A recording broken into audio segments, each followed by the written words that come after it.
नमस्कार। हिंदी ज्ञान गंगा परिवार में आपका हार्दिक स्वागत है। आज हमारा विषय है रूपांतर के आधार पर शब्द के भेद। आइए विषय पर चर्चा करते हैं। रूपांतर की दृष्टि से शब्द के भेद। रूपांतर शब्द का क्या अर्थ है?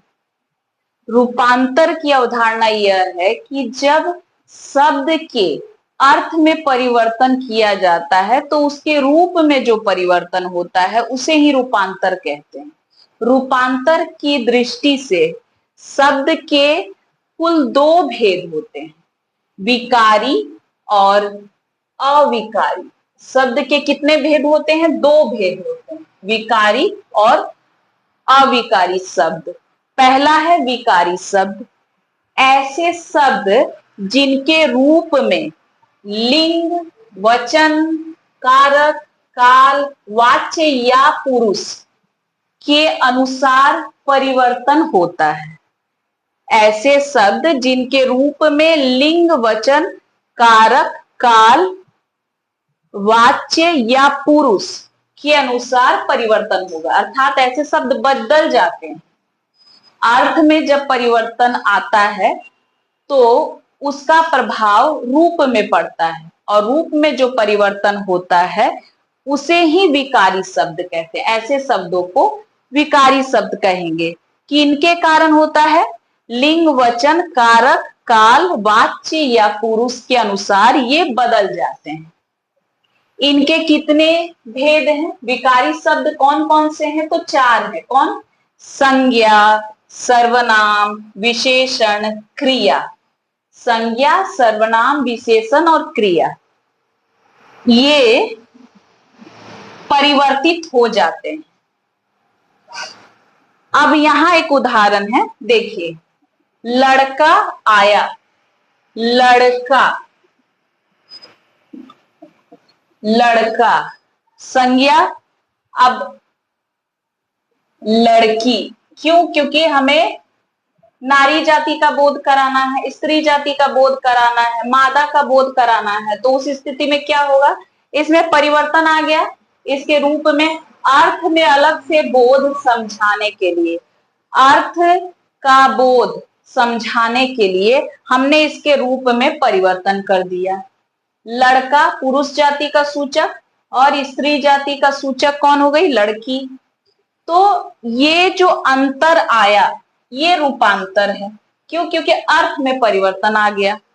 लड़का, लड़की, उसी प्रकार आया, आई, परिवर्तन आ गया। तो ये जो बदलाव आया, ये परिवर्तन आ गया, किनके कारण आया? लिंग, वचन, कारक, काल, वाच्य या पुरुष, इनमें से किसी एक के कारण आया। तो उस स्थिति में क्या है?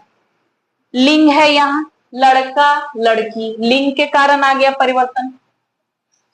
तो ये क्या है? यही है विकारी शब्द। परिवर्तन अगर हो गया, लिंग, वचन, कारक, काल, वाच्य या पुरुष, किसी के भी कारण, किसी भी एक विकारक के वजह से अगर परिवर्तन आ गया, कोई भी हो, लिंग हो, वचन हो, कारक हो, काल हो, वाच्य हो या पुरुष, लड़का, लड़की, लड़की, लड़कियां, वचन आ जाने की स्थिति में भी परिवर्तन आ गया। कारक से भी परिवर्तन होता है, काल, वाच्य या पुरुष। ये अलग से इन पे मैं वीडियो बनाकर विस्तार से विषय को समझाऊंगी। अभी तक मैंने लिंग, वचन और कारक पर वीडियो पहले ही बना दिया है, तो उसे आप देख सकते हैं। काल, वाच्य या पुरुष को मैं अलग से समझाऊंगी। अभी फिलहाल के लिए ये समझ लीजिए कि विकारी शब्द क्या है। विकारी शब्द वो शब्द हैं, वैसे शब्द हैं जिनके रूप में परिवर्तन आ जाता है, जिनका रूप बदल जाता है। किनके कारण से? लिंग, वचन, कारक, काल, वाच्य या पुरुष के कारण से। अब इनका क्या नाम है? लिंग, वचन, कारक, काल, वाच्य या पुरुष, क्या इनके वजह से इनमें विकार होता है। विकारी शब्द में विकार किनकी वजह से आता है?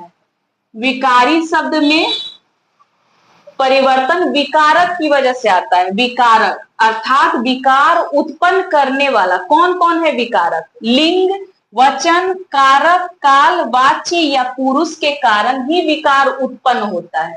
तो जो विकार उत्पन्न करता है उसे विकारक कहते हैं। तो कौन कौन से विकारक है? लिंग है, वचन है, कारक है, काल है, वाच्य या पुरुष को हम विकारक कहेंगे। क्यों? क्योंकि ये विकारी शब्द में विकार उत्पन्न कर रहे हैं। यहां तक बात समझ में आ गई होगी। चार हैं, चार विकारी शब्द है, संज्ञा, सर्वनाम, विशेषण और क्रिया।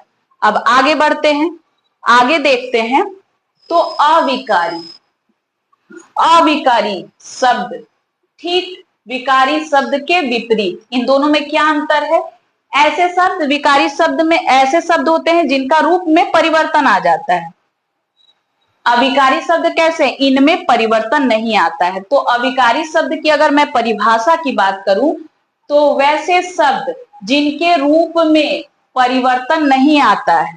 किनकी वजह से नहीं आता है? लिंग, वचन, कारक, काल, वाच्य या पुरुष के अनुसार नहीं बदलते हैं। वैसे शब्द जो लिंग, वचन, कारक, काल, वाच्य या पुरुष के अनुसार नहीं बदलते, ऐसे शब्दों को अविकारी शब्द कहते हैं। और विकारी शब्द में क्या था? ये बदलते हैं, परिवर्तित होते हैं। इनमें कौन कौन से हैं?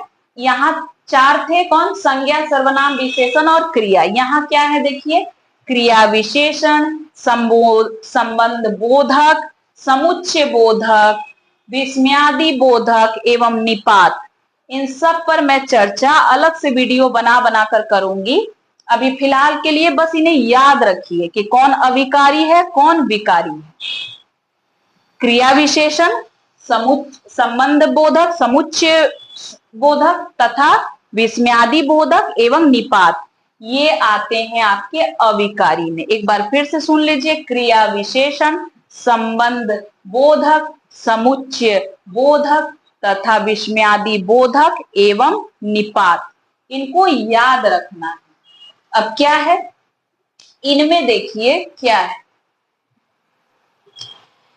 लड़का तेज चलता है, लड़की तेज चलती है। चलने की विशेषता बतलाई जा रही है। वो तेज चलता है, लड़का भी तेज चल रहा है, लड़की भी तेज चल रही, लेकिन ये तेज जो शब्द है, क्या इसके रूप में परिवर्तन आया? क्या इसमें कुछ भी बदलाव हुआ? नहीं। तो ये अविकारी शब्द है। यहाँ क्रिया की विशेषता बतलाई जा रही है, तो ये अविकारी शब्द हुए। तो ये पहला अविकारी शब्द क्या है? यहाँ तेज, तेज। तो वे शब्द जिनका परिवर्तन, जिनके रूप में परिवर्तन नहीं होता है, वो अविकारी शब्द है। और विकारी शब्द जिनमें परिवर्तन, जिनके रूप में परिवर्तन आता है। अब विकारक कौन हुए? जो इनमें परिवर्तन लाने का प्रयास करते हैं, परिवर्तन उत्पन्न करने का, विकार उत्पन्न करने का, विकार उत्पन्न करने का प्रयास करते हैं। तो विकार उत्पन्न करने वाला विकारक। तो विकारक कौन कौन है हिंदी व्याकरण में? लिंग, वचन, कारक, काल, वाच्य या पुरुष, ये विकारक की श्रेणी में आते हैं।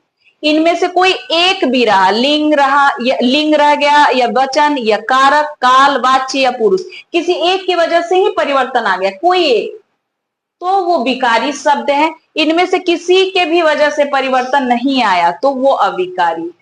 उम्मीद है आज की कक्षा आपको समझ में आई होगी। धन्यवाद।